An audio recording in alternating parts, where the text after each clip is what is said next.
na Yesu Kristo tumejifunza ni mwana wa Mungu. Anakuwaje mwana wa Mungu na wakati na yeye anajumulishwa katika nafsi tatu ndio tupate Mungu mmoja? Si unaona Wakristo tunakuwa tunadanganywa hakuna mwana wa Mungu. Lazima tukubali kuna Mungu. Hebu nisomee Wathesalonike wa kwanza. Wathesalonike wa kwanza 1:9 na 10. Lazima tukubali kuna Mungu na huyo Mungu ana mwanae. Kama Mkristo utakataa, ungana na ndugu zetu Waislamu. Wao wako wazi kabisa, wanasema Mungu hana mwana wala hana anayefanana naye, maana Mungu hana mke, hawezi kuzaa. Ukisoma ile Qur'ani 101 aya ya 6 wanakuambia wazi. Kwa hiyo wale wanaokataa Yesu si mwana wa Mungu wa Kristo wanafanya makosa. Lazima tukubali kuna Mungu na huyo Mungu ana mwanae. Wathesalonike wa kwanza 1:9 na 10. Neno la Bwana linasema, barikiwa, kwa kuwa wao wenyewe wanatangaza habari zetu jinsi kulivyokuwa kuingia kwenu, jinsi kulivyokuwa kuingia kwetu kwenu, na jinsi mlivyogeukia Mungu, na jinsi mlivyomgeukia Mungu, mkaziacha sanamu ili kumtumikia Mungu aliye hai, wa kweli. Kwa hiyo anasema, kwa hiyo kuna Mungu aliye hai wa kweli. Mstari wa 10 anasemaje? Anasema, twende, na kumngojea mwanae kutoka mbinguni. Kwa hiyo kuna Mungu wa kweli aliye hai, na huyo Mungu ana nani? Mwanae. Na huyo mwanae tunamngojea kutoka wapi? Mbinguni. Huyo mwanae ni nani? Teremka na andiko. Anasema, twende, ambaye alimfufua katika wafu. Kumbe huyo mwanae aliwahi kufa akamfufua katika wafu. Naye ni Yesu. Naye ni nani? Ni Yesu. Kwa hiyo kumbe Yesu ni mwana wa nani? Wa Mungu. Sasa ukisema Yesu ni mwana wa Mungu, na muda umeambiwa Mungu ana nafsi tatu, yani Mungu Baba, Mungu Mwana, Mungu Roho, ndiye Mungu. Sasa huyo Mungu mwanae anakuwa nani? Unaona unadanganywa. Lazima ukubali kuna Mungu na huyo Mungu ana mwanae, na huyo mwanae tumeambiwa kuwa ni Yesu Kristo. Imani ya kuambiwa Mungu Baba, Mungu Mwana, Mungu Roho ndiye Mungu mmoja, hiyo ni imani ya mashetani. Wakorintho wa kwanza 8:6. Neno la Bwana linasema, barikiwa, kitabu cha Wakorintho wa kwanza 8:6. Nafika mwalimu anasema, barikiwa, lakini kwetu sisi. Sikiliza, hiyo ni Biblia. Mimi na wewe tumekuwa tumeikuta na iliandikwa ikakauka. Anasema lakini kwetu sisi Mungu ni mmoja tu. Mungu ni mmoja tu. Aliye Baba. Aliye nani? Baba. Aliye nani? Baba. Alafu leo unaambiwa Mungu ni mmoja, Baba, Mwana na Roho. Ukiuliza andiko hawana. Sasa hiyo imani ni ya namna gani? Kwa hiyo tuliona ujumbe wa malaika wa kwanza unawarudisha watu katika imani ya kumwabudu Mungu wa kweli. Mungu ni aliye Baba, na huyo Baba ana mwanaye Yesu Kristo, na huyo Baba anatupatia sisi Roho wake ambaye ni Roho Mtakatifu. Sio Mungu mwingine anaitwa Mungu Roho. Leo kuna watu wanapokea Mungu Roho na matokeo yake Mungu Roho amekuwa akiwaangusha huko, wanaanguka mapepo. Hakuna Mungu Roho, kuna Roho wa Mungu. Katika Biblia mwanzo mpaka Ufunuo hakuna andiko linalosema Mungu Roho. Kuna andiko linasema Roho wa Mungu. Lazima tuamini kuna Mungu na ana Roho wake, na kuna Mungu ana mwanae. Na hapo lakini tukajifunza ujumbe wa malaika wa pili unatangaza anguko la Babeli, Ufunuo 14 mstari wa 8. Alafu niongezee kidogo kuhusu Babeli. Kuna Babeli nyingine hatukizungumzia. Kitabu cha Ufunuo 14 aya 8. 14:8 anasemaje? Anasema, barikiwa, kisha mwingine malaika wa pili akafuata akasema, akisemaje? Umeanguka Babeli. Umeanguka Babeli, mji ule ulio mkubwa, maana ndio uliowanywesha mataifa yote mvinyo wa ghadhabu ya sharti wake. Kwa hiyo tuliona kuna Babeli na tuliweza kujifunza. Tukafika katika Ufunuo 17, tuliambiwa kuna mwanamke ambaye ni kahaba, na huyu mwanamke katika kipaji chake cha uso ameandikwa Babeli mkuu, mama wa makahaba na machukizo ya nchi. Na tulivyoweza kuona, tukaona mwanamke anawakilisha kanisa. Kwa hiyo anguko la Babeli linatangazwa kuwa ni anguko la mifumo ya dini za uongo. Dini zinapokuwa za uongo, mafundisho ya kweli na mafundisho ya uongo yanapochanganyikana, kunakuwa na Babeli. Mungu anahitaji watu wake wakae katika ukweli ule thabiti na waondoke katika mchanganyiko. Maana tunaambiwa chachu kidogo ulichachusha donge lote. Ukisoma kitabu cha Wakorintho wa kwanza 5 kuanzia mstari wa 6, usisome hiyo, watasoma huko. Chachu kidogo ulichachusha donge zima. Na tunapozungumzia chachu tunazungumzia mafundisho. Kwa hiyo fundisho dogo la uongo linapoingia katika mafundisho ya ukweli mengi, linafanya hata ule ukweli mzima unakuwa ni uongo. Bwana asifiwe. Amina. Si tunaweza tukatoa ushuhuda, kwani wale wanaokwenda mahakamani, Bwana asifiwe, amen, akiwa anajitetea, si anazungumza ya kweli mengi? Si anachanganya uongo kidogo? Na akigundulika amechanganya uongo, anaachiliwa? Hapana. Kwani yale aliyosema mengine si ni ya ukweli? Lakini kwa sababu kachanganya na uongo, hawezi kuwa huru. Ndivyo ilivyo katika neno la Mungu, lazima ukweli ujitenge, na wale watakao kuwa katika uongo hawataweza kupata uzima wa milele. Kwa hiyo tunapozungumzia Babeli, tuliyoiona pale ni mifumo ya ibada za uongo. Lakini pia sisi ni Waadventista wa Sabato wana matengenezo. Tulikuwa katika imani ya Waadventista wa Sabato walio chini ya mfumo wa General Conference, lakini baada ya kutambua wamekuwa Babeli na hawajui, ngoja tusome kitabu chao. Chukulia kitabu cha Pambano Kuu, ili na wao pia tuwasaidie. Wale ambao wataweza kuokolewa waokolewe, watakao kataa waache.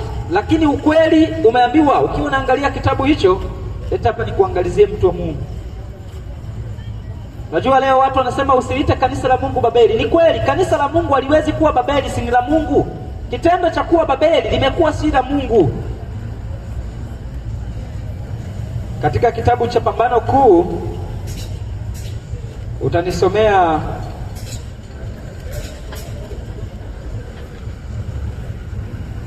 Kiingereza ni ukurasa wa 383, lakini Kiswahili vitabu vimetolewa kopi tofauti tofauti na miaka tofauti tofauti. Ni sura, watu wa Mungu lazima waweze kuambiwa ukweli. Ni sura ya 21 inayozungumzia onyo la kataliwa. Utanisomea ukurasa wa 383, utaanzia hapo maana ya neno Babeli. Maana tulikuwa tunajifunza Babeli. Sikiliza vizuri, nini maana ya Babeli? Leo watu ukisema kanisa limekuwa Babeli, wanaona kana kwamba umechanganyikiwa. Ni kwa sababu hawasomi na kuona sifa za kufanya kanisa liwe Babeli. Na kanisa japokuwa Babeli si la Mungu, maana kanisa la Mungu haliwezi kuwa Babeli. Maana yake haliwezi kuwa na mchanganyiko wa mafundisho ya ukweli na mafundisho ya uongo. Soma kama umefika. Neno Bwana nasema, barikiwa na neno Babeli. Sikiliza, si mimi, huyu ni nabii ambaye Waadventista Sabato wanamwamini, Ellen G. White, na sisi pia tunamwamini nabii wetu. Anasema ya kwamba na maana ya neno Babeli, na neno Babeli machafuko, linawakilisha machafuko, linaweza kufaa kabisa kutumiwa kwa madhehebu haya. Sasa tunaambiwa hilo neno Babeli linaweza kufaa kabisa kutumiwa kwa madhehebu haya yote yanayokiri kupata mafundisho yao kutoka kwenye Biblia. Kwa hiyo madhehebu yote yanayokiri kupata mafundisho kutoka katika Biblia, lakini yakiwa yamegawanyika karibu katika idadi ya madhehebu yasiyohesabika, alafu yakiwa na kanuni za kanisa. Kwa hiyo kumbe dhehebu lolote linapokuwa na kanuni ya kanisa linakuwa na sifa ya kuwa nini? Babeli. Nimesema mimi au kitabu? Funika. Kwa hiyo kama upo katika imani muna kanuni ya kanisa, yani kanuni ya kanisa inawaongoza vile ambavyo nyinyi mnapaswa kufanya na inapingana na Biblia, muko Babeli asubuhi kweupe. Siku kama mnaendelea kuwatia moyo wao, unajua kanisa la Mungu haliwezi kuwa Babeli. Ni kweli kanisa la Mungu haliwezi kuwa Babeli kwa sababu halina mchanganyiko wa mafundisho ya uongo na kweli. Lakini kanisa linapoingiza mafundisho ya mchanganyiko linakuwa Babeli na si la Mungu. Watu wanadanganya wakiambiwa kanisa ni lile jengo, kanisa ni ule mfumo. Hapana, kanisa ni watu wanaoshika amri za Mungu na kuwa na imani ya Yesu na kufuata kile ambacho Yesu anasema. Amen. Luka 6:46. Kitabu cha Luka 6:46. Barikiwa mtu wa Mungu. 6:40 anasema, twende. Neno Bwana linasema, barikiwa. Na kwa nini munaniita Bwana? Munaniita Bwana, walakini hamuyatendi nisemayo. Kwa hiyo kumuita Yesu Bwana walakini hutendi anayoyasema, hiyo ni kuingia katika Babeli, ni kuingia katika mchanganyiko. Yaani unasema unamwamini Yesu alafu unafanya mambo yako, yaani unasema ni wa Yesu unafanya yale ambayo si ya Yesu. Hiyo si imani ya kweli. Unajua leo tunaposema hivi ni kwa sababu watu hawatambui kila ambacho, unajua anayekupenda anakuambia nini? Ukweli. Lakini leo watu wanapoambiwa ukweli wanasema wanatukanwa. Somea Yeremia 6:10. Watu wanapoambiwa ukweli wanasema hawa wamekuja kututusi. Hapana, anayekutukana wewe kama huwezi kusikiliza kuvumilia, enda nyumbani. Lakini kama unatamani kuokolewa, sikiliza ukweli, pima, na kama una swali tunawakaribisha hapa kila siku, mwenye swali aje aulize, hamuji. Halafu tukiondoka wanafundisha uongo. Sasa kwa nini usije tu kauliza? Yeremia anasema, Yeremia, barikiwa, niseme na nani na kushuhudia? Sikia, Yeremia anasema niseme na nani na kushuhudia? Wapate kusikia, wapate kusikia. Natazama sikio lao halikutahiriwa, natazama sikio lao halikutahiriwa, wala hawezi kusikiliza, wala hawezi kusikiliza. Tazama neno la Bwana limekuwa matukano kwao. Leo watu wakiambiwa ukweli, neno la Mungu linageuka kuwa matukano kwao, na matokeo yake hawalifurahii, hawawezi kulifurahia. Utasikia wale wanasemaga tu mambo ya watu mtu wa Mungu, usipoambiwa ukweli. Na siku ile niwaambia kwamba watu walio na dhambi, najua leo watu wakiwaona watu wako kwenye madhehebu wanadhani kana kwamba wao wamesalimika. Mule ndani kuna uovu, na ili wasaidiwe lazima waambiwe na watu wanaojua imani. Mpagani hawezi kujua yaliyoko ndani huko. Kwa hiyo siku wakisimama hapo watu wasema huyo amelewa. Lakini sisi tunatambua na lazima tuseme kile ambacho kinatendeka na ni makosa, lakini hakuna atakayefurahia. Hebu nisomee kitabu cha Ufunuo 6:9. Hakuna atakayefurahi, na matokeo yake watu wanachukia. Mtu yuko halali hata akupode na mawe. Si kwamba imeanza leo. Manabii walipokuwa wanatumwa kusema ukweli, watu waliwaponda mawe, watu waliwakata na misumeno. Si kwa sababu walikuwa wanawatukana, ni kwa sababu walikuwa wanawaambia mambo wanayofanya maovu, alafu wao hawakubali kuachana nayo. Ili kuzuia maneno yale yasisemwe, wanawaua watu wale waliokuwa wakisema.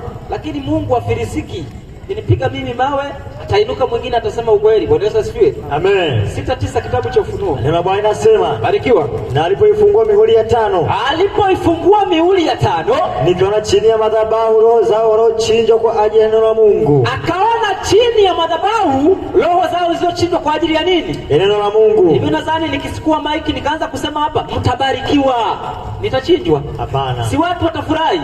Lakini nikisema ya kwamba mnachokifanya huko kanisani kwenu ni uovu, wanafurahia? Wanakuchinja. Bwana Yesu asifiwe. Amen. Kwa hiyo mitume wote 12 hakuna aliyeibaga kitu cha mtu akapigwa mawe. Stefano anapigwa mawe kwa sababu amewaambia watu wa madhehebu vibaya. Hebu nisomee kitabu cha Matendo ya Mitume. Matendo ya Mitume 6. Matendo ya Mitume 6 na ule mstari wa 9. Na mstari wa 9 anasemaje? 6:9. Barikiwa. Nafika mwalimu anasema, neno Bwana anasema, lakini baadhi ya watu wa sinagogi. Sikiliza, hao ni watu waliokuwa wa imani. Stefano apigwi mawe na wazinzi. Stefano apigwi mawe na wachawi. Stefano apigwi mawe na waongo. Sikiliza watu wanaompiga mawe. Teremka na andiko. Anasema, twende. Lakini baadhi ya watu wa masinagogi. Lakini baadhi ya watu wa masinagogi. Iliyoitwa sinagogi la Mahuru. Kulikuwa na watu wa sinagogi la Mahuru na la Wakrene. Kulikuwa na watu wa sinagogi la Wakrene na Waskladia. Kulikuwa na sinagogi la watu wa Eskandelia na wale wa Kiria. Na kulikuwa na sinagogi la watu wa Kilikia. Ndio. Na Asia. Kulikuwa na sinagogi la watu wa Asia. Wakaondoka na kujadiliana na Stefano. Wakaondoka ili wajadiliane na Stefano kuhusiana na habari za neno la Mungu. Kama leo tumeondoka hapa, tunataka na watu tujadiliane nao, lakini hawaonekani. Tumekuja kuleta hoja ambazo zinaonesha ya kwamba kile kinachofanyika huko watu wanadanganywa, lazima wakubali kurudi katika neno la Mungu. Stefano anaenda kujadiliana na watu wa madhehebu, watu wa sinagogi, lakini hawakuweza kushindana na hekima hiyo. Anasema, lakini hawakuweza kushindana na hekima. Lakini hawakuweza kushindana na hiyo hekima aliyo na huyo roho aliyesema naye. Sasa kwa sababu walishindwa kushindana naye, nini walikifanya? Matendo ya Mitume 7:54. 7:54 anasema, barikiwa. Neno Bwana anasema, 7:54. Ndio. Basi waliposikia maneno haya. Sasa Stefano alipokuwa akiwaeleza maneno kuhusiana na dhambi zao, makosa yao, wakafanyaje? Wakachoma mioyo. Wakachoma mioyo. Wakamsagia meno. Wakamsagia meno. 55 anasemaje? Lakini yeye akajaa Roho Mtakatifu. Kwa hiyo kumbe Stefano baada ya kushindana na hao watu wa madhehebu na kuambia uasi unaoendelea, baadaye walichoma mioyo yao, alafu wakamsagia meno. Na baada ya kumsagia meno walimfanyaje? Mitume 7:56. 7:56 anasema, barikiwa. Akasemaje? natazama naona mbingu zimefunguka, natazama naona mbingu zinafunguka, na mwana wa Adamu amesimama mkono wa kuume wa Mungu. Anawaambia akamwona mwana wa Adamu amesimama mkono wa kuume wa Mungu. Endelea tu. Wakapiga kelele kwa sauti kuu. Nao ni watu wa madhehebu, si wazinzi, watu wa Mungu, si watu ambao wasali. Unajua hata leo ninapohubiri hapa wanaokasirika, unadhani ni hawa ambao wasali? Hawa wanashangilia wanasema waambie ukweli. Lakini wanaosali hao ni wapuuzi tu. Hawa hawaelewi. Ni wanakosa nafasi tu ya kunishambulia. Lakini wanatamani kunishambulia. Bwana Yesu asifiwe. Sasa tunaambia kwamba Stefano akasema kwamba ninaona mbingu zinafunguka, alafu anasema mwana wa Adamu amesimama mkono wa kuume wa Mungu. Teremka. Wakapiga kelele kwa sauti kuu. Watu wa madhehebu hao wakapiga kelele kwa sauti kuu. Wakaziba masikio yao. Tena wakaziba masikio yao. Wakamurukia kwa nia moja. Wakamurukia Stefano kwa nia moja. Anasema wakafanyaje? Wakamtoa nje ya mji. Wakafanyaje? Wakampiga kwa mawe. Kwani waliompiga Stefano kwa mawe walikuwa ni watu wazinzi wa sinagogi. Bwana Yesu asifiwe. Amen. Kwa hiyo watu walioko katika imani leo ndio wanaongoza kwa uovu na hawataki kusikia neno la Mungu linalosemwa likiwahusu. Wanasema ya kwamba wanasemwa na pia wanasema wanatukanwa.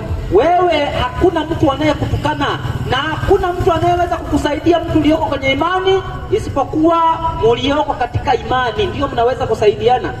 Nadhani mlevi anaweza akaja akuambie unasoma Biblia vibaya. Si mpaka mtu aliye kwenye imani ndiye atakwambia ili fungu nalikosea. Ndio. Mtumishi wa Mungu ameeleza hapa. Watu wanaambiwa siku ya ibada ni Jumapili, ni Ijumaa, lakini Biblia imesemaje? Siku ya ibada ni Jumamosi. Kwani wanaokasirika wakisikia hivyo ni wapagani? Ni watu wa sinagogi. Si watu wa sinagogi? Ndio. Matendo ya Mitume 5:17. Watu wa sinagogi ndio wanaochukiaga. Ni kwa sababu gani?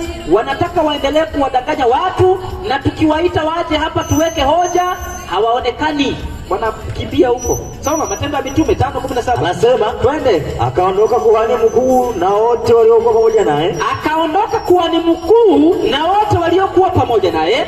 Hao ndio walio wa madhehebu ya Masadukayo. Hao ndio watu walio wa madhehebu ya Masadukayo. Wamejaa wivu. Watu wa madhehebu wamejaa nini? Mawivu. Ukihubiri unasema wanataka watuchukulie watu wetu. Hakuna, wewe hauna watu. Watu ni wa Mungu. Amen. Sasa kama watu ni wa Mungu wakiambiwa ukweli, wewe unakasirika nini? Na kila mmoja ana uhuru wa kuamini. Hata katiba yetu inasema hivyo, kwamba kila mtu ana uhuru wa kuamini na ana uhuru wa kubadilisha imani. Amen. Kwa hiyo mtu anapohubiriwa akasikia, usikasirike, hata aende. Maana wewe hauna mbingu ya kumpeleka. Kitakachompeleka ni kile alichokisikia na kuamini. Lakini kwa sababu watu wa madhehebu wamejaa wivu, mitume walipokuwa na ubiri waliwafanyaje? Anasema twende. Anasema wakawakamata mitume, wakawaweka ndani ya gereza.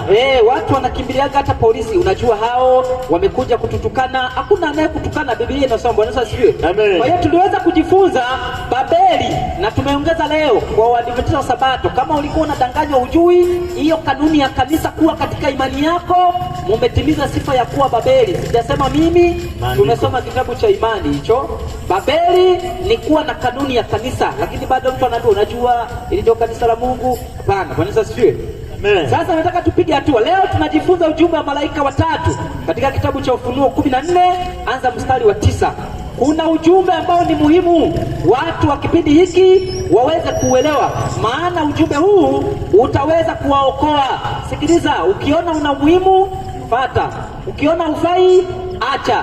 Lakini Yesu hakuna siku atalazimisha mtu ili aweze kuamini. Yesu anatamani uamini kwa moyo wako wote na utii. Kwa hiyo wewe ukiona yanayozungumzwa hapa hayakujengi, usikasirike, maana kukasirika ni kutenda dhambi. Hebu nisomee hilo andiko kwanza. Waraka wa kwanza wa Yohana 3:15. Kitendo cha kuchukia unahesabiwa kuwa muuaji. Sasa kama kwa nini uchukie huo muuaji? Si bora upite uende.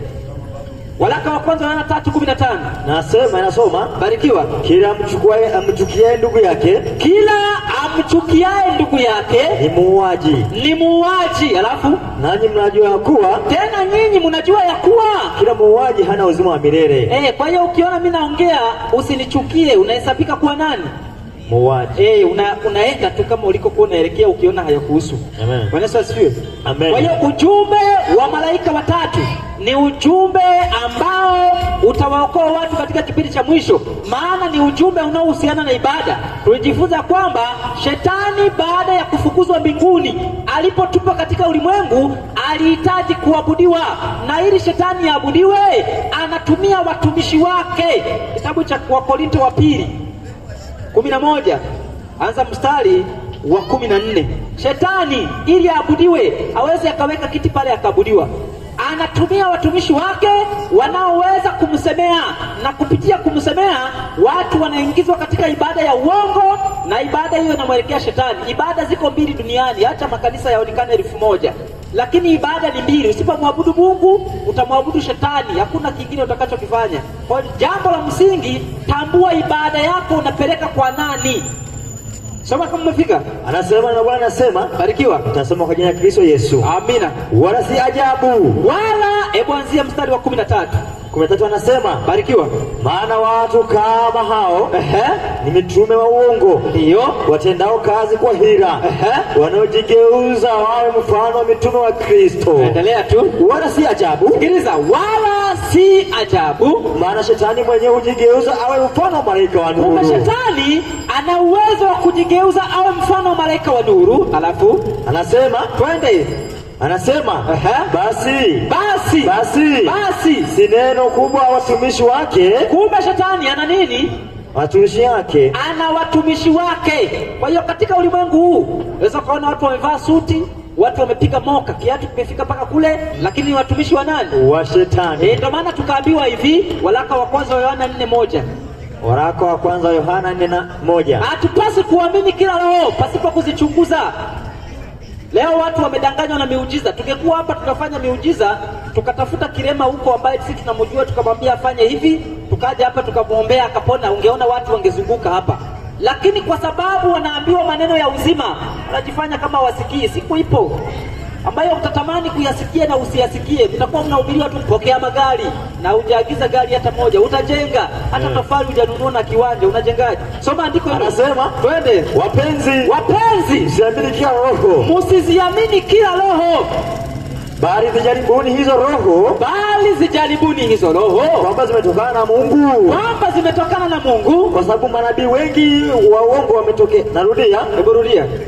Anasema kwa sababu manabii wa uongo wengi wamefanyaje? Wametokea duniani. Kwa hiyo lazima tusijaribu kila roho, kwa sababu manabii wengi wa uongo wametokea wapi? Duniani. Na tumeona manabii wa uongo shetani anawatumia kwa ajili ya kupelekewa ibada. Kwa hiyo katika kitabu cha Ufunuo 14 mstari wa 9, soma msomaji. Anasema twende, ujumbe wa malaika watatu ni jumbe ambazo katika utangulizi ujifunza, kama vile Nuhu alivyoambiwa ajenge safina yenye dari 3, dari ya kwanza, ya pili na watatu, na watu wakaingia katika safina wakaokolewa. Ndivyo ilivyo katika kipindi chetu. Atakayekubali kusikiza ujumbe wa malaika wa kwanza, wa pili na watatu ataokolewa katika ulimwengu huu. Amen. Kwenda kuharibiwa muda sio mrefu. Soma. Amina. Barikiwa. Bwana anasemaje? Na mwingine malaika watatu akafuata akisema kwa sauti kuu, mtu awaye yote akimsujudu huyo mnyama na sanamu yake. Kumbe kuna mnyama ambaye wanadamu wanaonywa wasimsujudie. Anasema mtu awaye yote akimsujudu huyo mnyama na sanamu yake na kuipokea chapa katika kipaji cha uso wake, tena akakubali kuipokea chapa katika kipaji cha uso wake au katika mkono wake, yeye naye atakunywa katika mvinyo wa ghadhabu ya Mungu, iliyotengenezwa pasipo kuchanganywa na maji. Atakunywa katika mvinyo wa ghadhabu ya Mungu iliyotengenezwa pasipo kuchanganywa na nini? Na maji. Na yule atakayekunywa ni atakayemsujudia nani? Mnyama. Ulishaambiwa kwenye imani yako kuna mnyama wa kusujudiwa, au unaambiwaga tu haleluya, amen, haleluya, amen? Lazima uambiwe habari za mnyama, maana watakaomsujudia mnyama watakunywa katika mvinyo wa ghadhabu ya Mungu iliyotengenezwa pasipo kuchanganywa na maji. Huo mvinyo wa ghadhabu ya Mungu ni upi? Unajua watu hawaujui. Kitabu cha Ufunuo 16 anza 1. Anasema sikia hiyo ghadhabu ya Mungu ambayo watapata watakaomsujudia huyo mnyama, na lazima tumjifunza huyo mnyama ni nani. ili wewe kama bado uko kwenye ibada ya huyu mnyama au ulitarajia kuingia katika ibada ya huyu mnyama, toka kama mshari. Ghadhabu hii itakuhusu. Ghadhabu hiyo soma. Anasema, twende. Nikasikia sauti kuu kutoka hekaluni. Nikasikia sauti kuu kutoka hekaluni. Kisemaje? Ikiwaambia wale malaika 7. Twende. Enendeni mkavimine vitasa vyenu. Vitasa, narudia. Rudia mtu wa Mungu. Enendeni mkavimine vitasa. Enendeni mkavimine vitasa. Enendeni mkavimine vile vitasa 7 ya ghadhabu ya Mungu. Kumbe vile vitasa 7 vimebeba ghadhabu ya nani? Ya Mungu. Na tumeambiwa atakao kunywa mvinyo wa ghadhabu ya Mungu ni wale watakaomsujia nani? Mnyama. Sasa hiyo ghadhabu ni ipi? Telemka na andiko. Anasema, twende. Juu ya nchi. Naendelea. Akaenda huyo wa kwanza. Anaenda wa kwanza aliyebeba ghadhabu ya Mungu. Akamimina kitasa chake juu ya nchi. Akamimina kitasa chake juu ya nchi. Pakawa na jipu baya bovu. Kumbe ghadhabu ya kwanza ambayo ni pigo la kwanza ni jipu baya bovu juu ya wale watu wenye chapa ya huyo mnyama. Ni juu ya wale watu wenye chapa ya yule mnyama na wale wenye kusujudia sanamu yake. Yale majipu tunayoyaona yanawapata watu huko ni madogo. Wale watakaoingia katika ibada ya kumsujudia mnyama watapata jipu baya bovu. Alafu wewe upo kwenye imani, hujawahi kuambiwa huyo mnyama ni nani, na upo umetuliaga tu. Unajua sisi tunaenda mbinguni. Alafu hujajua kuna mnyama ambaye Mungu amekataza asisujudiwe. Kuna mnyama ambaye Mungu amekataza asipelekewe ibada. Maana kumwabudu mnyama huyo ni kumwabudu shetani mwenyewe. Maana Mungu anahitaji wanadamu wamwabudu yeye peke yake. Kwa hiyo ghadhabu ya kwanza kutakuwa na jipu baya bovu. Ghadhabu ya pili, na huyo wa pili akamimina kitasa chake juu ya bahari. Juu ya bahari ikawa damu. Bahari ikawa damu. Kama damu ya mufu. Alafu na vitu vyote vyenye roho ya uhai katika bahari vikafa. Unaona hayo mapigo? Hayo ni mapigo 7 yatakayowapata wale wote watakaokataa kumwabudu Mungu na kumsujudia yule mnyama. Pigo la kwanza jipo baya bovu. Pigo la pili, maji yatakuwa damu. Maji yatakuwa damu. Hayo ni mapigo. Sasa tusiendelee mapigo, tuangalie huyu mnyama ni nani, ili watu wa Mungu katika maeneo ya Bidaho waweze kujinusuru kuingia katika ibada ya mnyama huyo. Bwana Yesu asifiwe. Amen. Sasa nataka tumwangalie huyu mnyama. Huyu mnyama tumeambiwa kwanza, huyu mnyama ana chapa yake. Tumeambiwa huyu mnyama ana sanamu, na Mungu amekataza watu wasijudie sanamu ya mnyama huyo. Lazima tujue huyo mnyama ni nani. Kitabu cha Ufunuo 13 anza mstari wa kwanza. Neno Bwana inasema, barikiwa.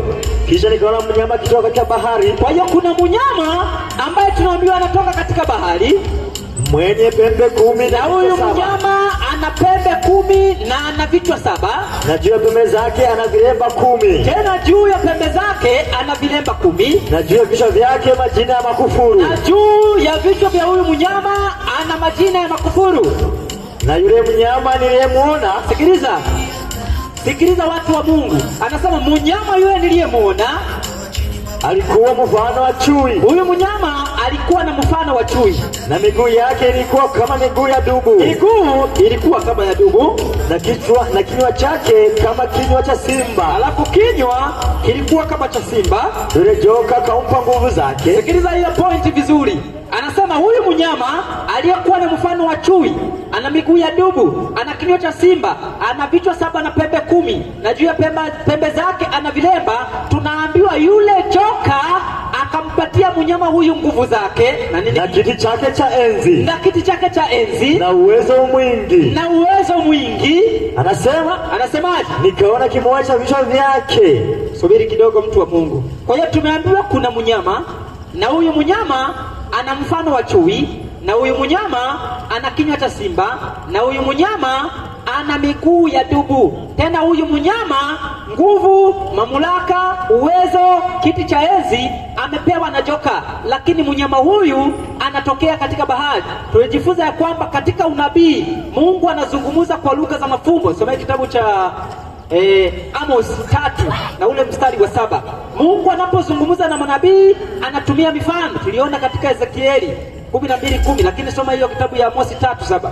3:7 neno la Bwana linasema, barikiwa, kitabu cha Amosi, hakika Bwana Mungu, sikiliza, hakika Bwana Mungu hatafanya neno lolote. Mungu hawezi kufanya neno lolote. Tunalishuhudia hili. Hakuna kizazi ambacho Mungu aliwahi kuangamiza ulimwengu pasipo kuwapa taarifa. Tulijifunza kipindi cha Nuhu, Mungu alimtuma Nuhu akahubiri miaka 120. Wakazi wa ulimwengu walipokataa, Mungu aligarikisha ulimwengu kwa maji. Kipindi cha Sodoma, Lutu aliwahubiria watu, walipokataa moto uliteketeza. Kwa hiyo hakuna kipindi ambacho Mungu anaweza kuteketeza watu waliomuasi pasipo kuwapatia taarifa. Wanasema hakika Bwana Mungu hawezi kufanya neno lolote bila kuwafunulia nini? Watumishi wake. Anarudia anasema bila kuwafunulia watumishi wake manabii siri yake. Kwa hiyo Mungu hawezi, lazima awafunulie watu wake kabla ya ghadhabu. Na tulijifunza katika kitabu cha Hosea 12:10 tukaona Mungu anaponena na manabii anatumia mifano. Kwa hiyo hii ni mifano, watu wa Mungu. Hii ni mifano. Mungu anapozungumzia mnyama anawakilisha ufalme. Tulijifunza jana katika Ufunuo 17, lakini tutarudia kidogo kwa wale ambao kuwepo. Utanisomea kitabu cha Danieli. Katika kitabu cha Danieli 7 mstari wa 23. Mungu anapozungumzia mnyama hana maana ya kuonesha mnyama. Mungu anataka kuoneshe ufalme au mamlaka. Tulijifunza, soma Danieli 7:23. Anasema, twende. Akanena hivi, huyu mnyama wa nne atakuwa ni ufalme wa nne juu ya dunia. Kwa hiyo kumbe mnyama anawakilisha nini? Ufalme. Anawakilisha mamlaka, anawakilisha utawala. Kwa hiyo tunapozungumzia mnyama ambaye Yohana alimuona, Yohana aliona ufalme. Aliona mamlaka. Niliwauliza hapa, unaona Tanzania tunafananishwa na twiga. Yaani twiga unapoiona inawakilisha Tanzania. Tunawakilishwa na mnyama twiga. Kwa hiyo huyu mnyama anawakilisha ufalme, na huo ufalme, nguvu ulio nazo, mamlaka ulio nazo, kiti ulicho nacho umepewa na nani? Na joka. Na tumeambiwa huyu mnyama ambaye ni ufalme, Yohana aliuona ukitoka katika maji mengi. Nini maana ya maji?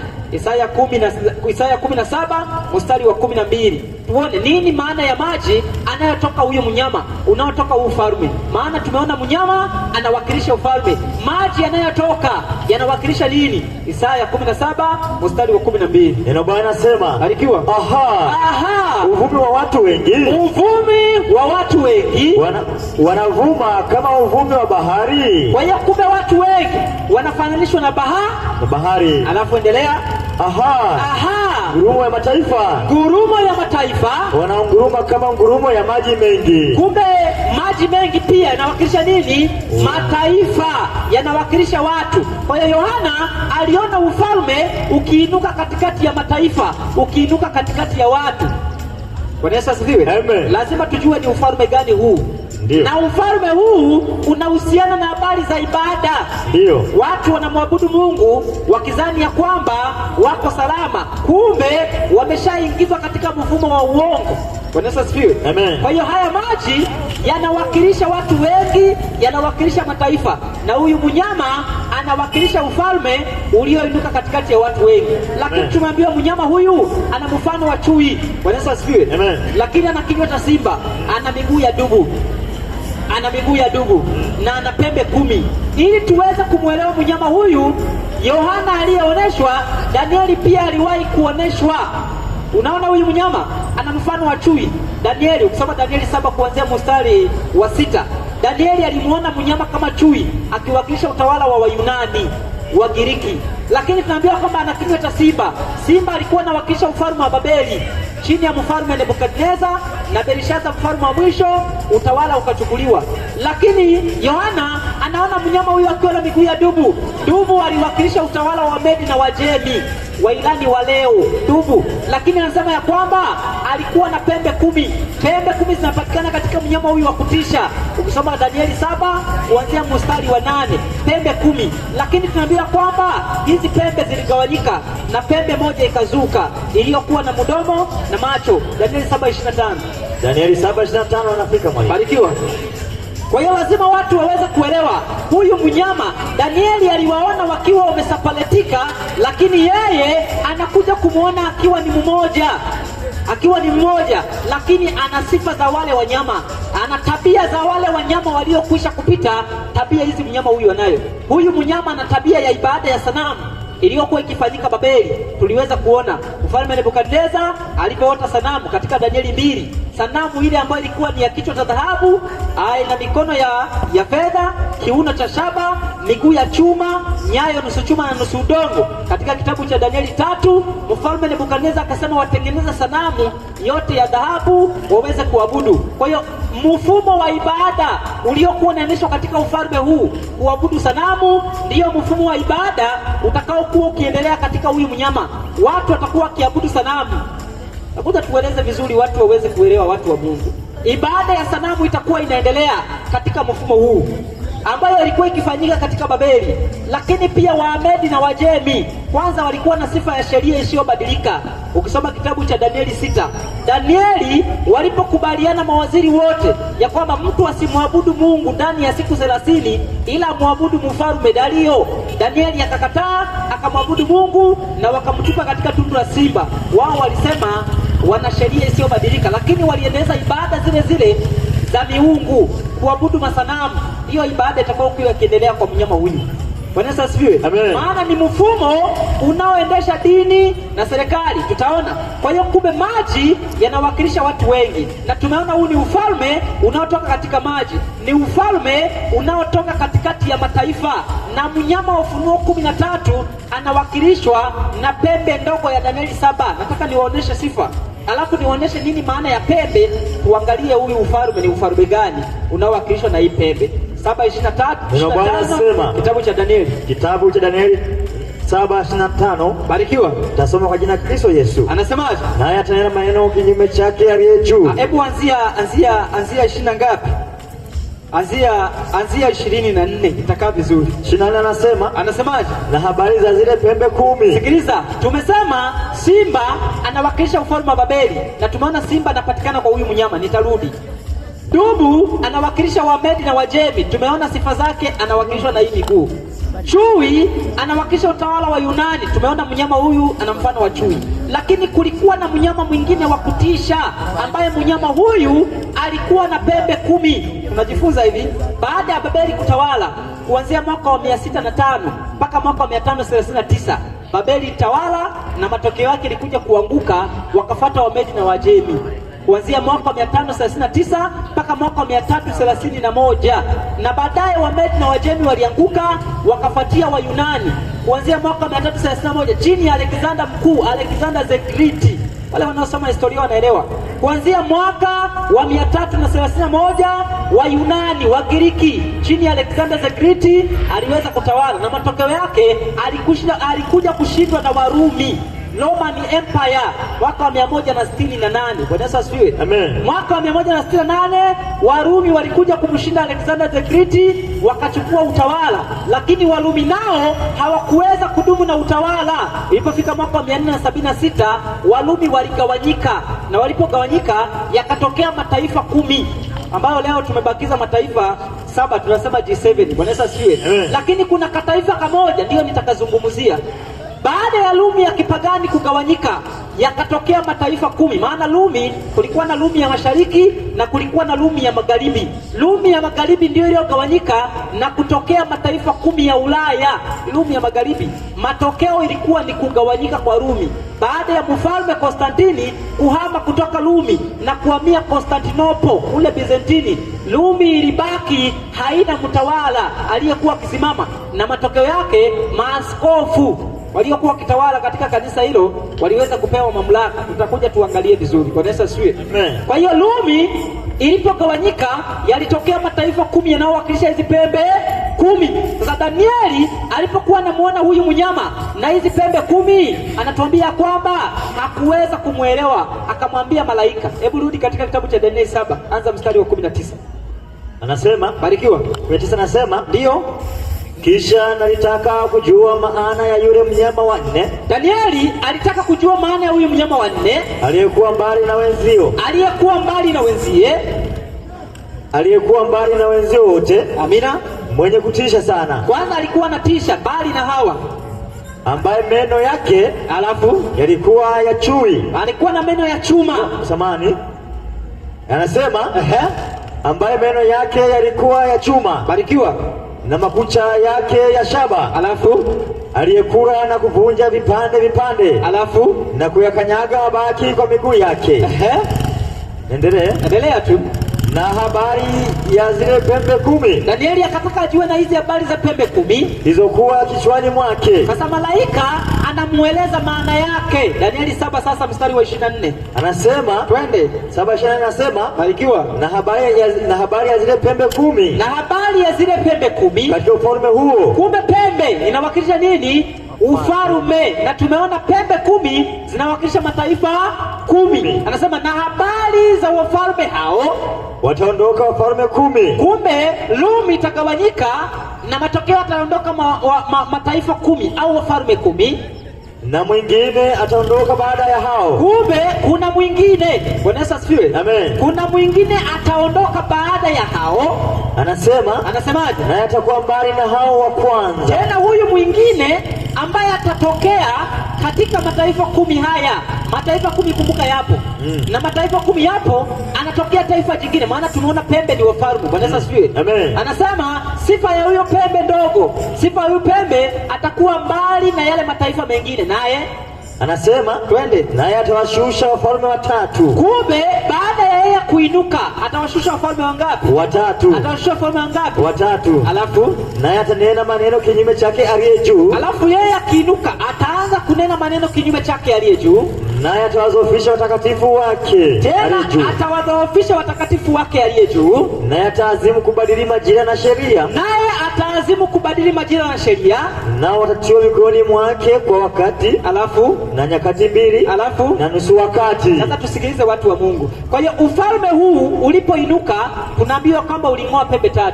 Tunaona baada ya Rumi ya kipagani, Roman Empire kugawanyika, yalitokea mataifa 10. Na baada ya haya mataifa 10 yaliyoweza kutokea, kuna pembe ndogo ambayo inawakilisha ufalme mwingine uliweza kuinuka, na ulipoinuka ukang'oa mataifa 3 ambao tunajifunza mpaka leo katika historia ya dunia, yanafahamika tu lakini hayapo, ambao ulikuwa ni Heruli, Vandalis na Ostrogoths. Hayo ndio mataifa 3 ambayo yaliweza kung'olewa na hii mamlaka au huu ufalme ulioweza kuinuka katikati ya zile pembe 10, katikati ya yale mataifa 10.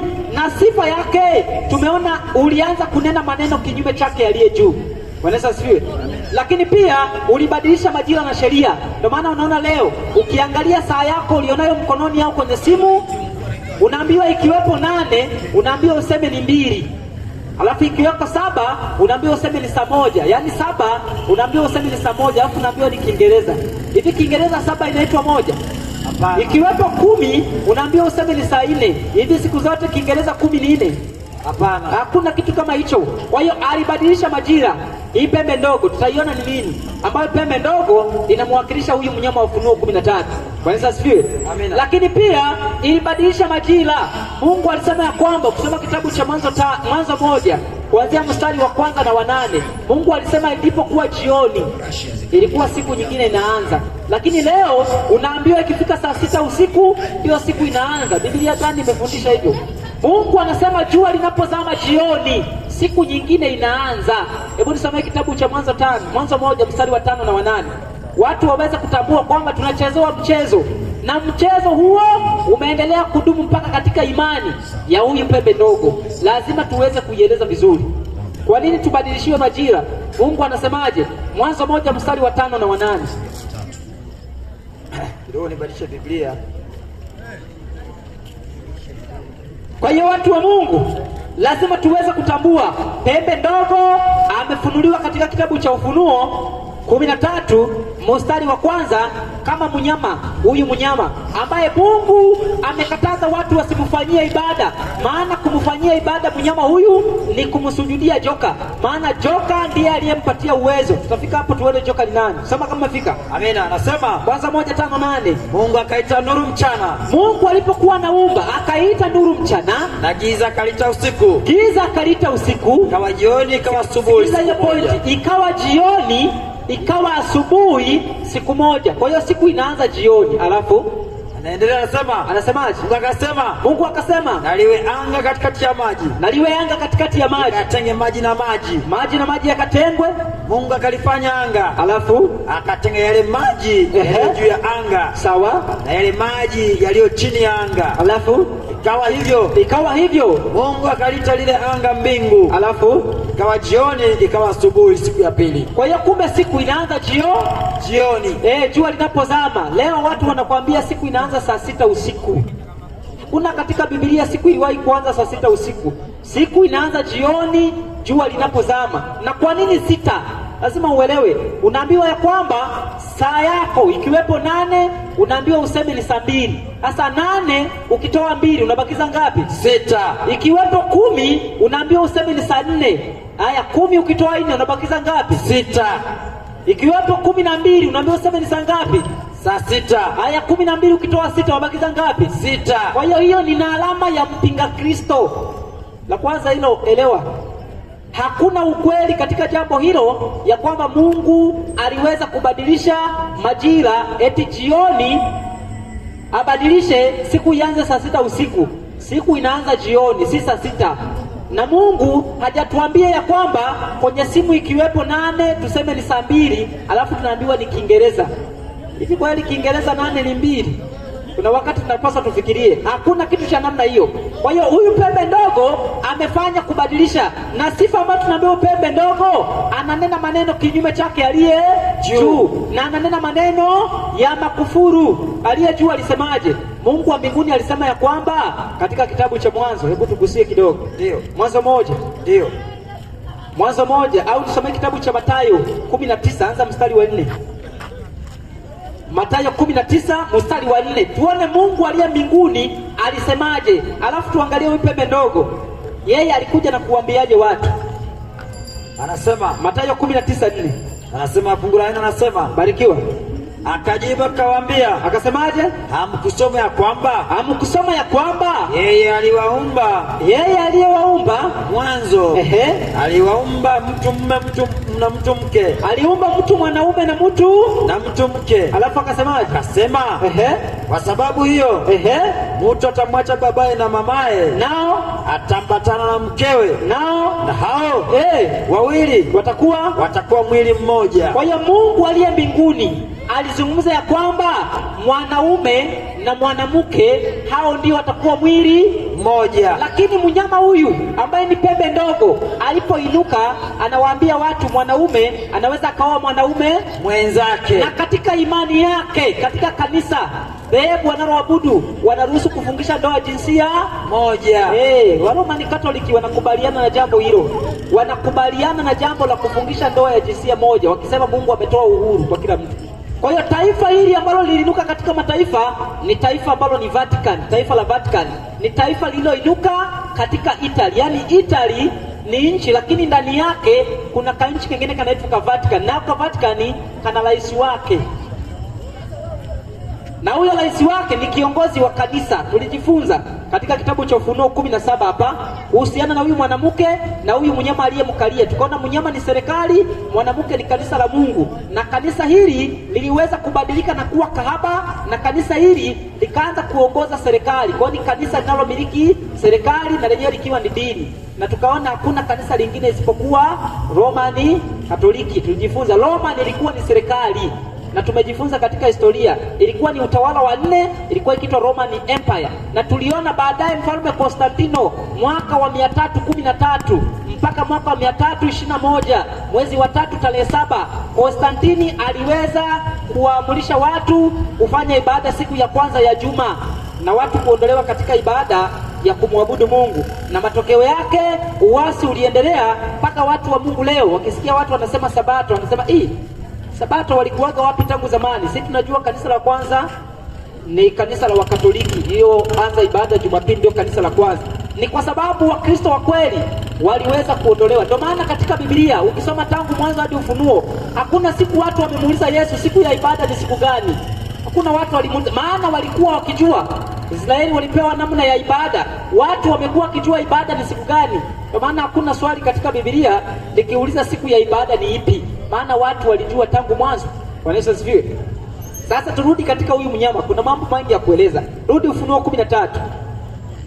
Ufunuo 13 nisomee mstari wa 4.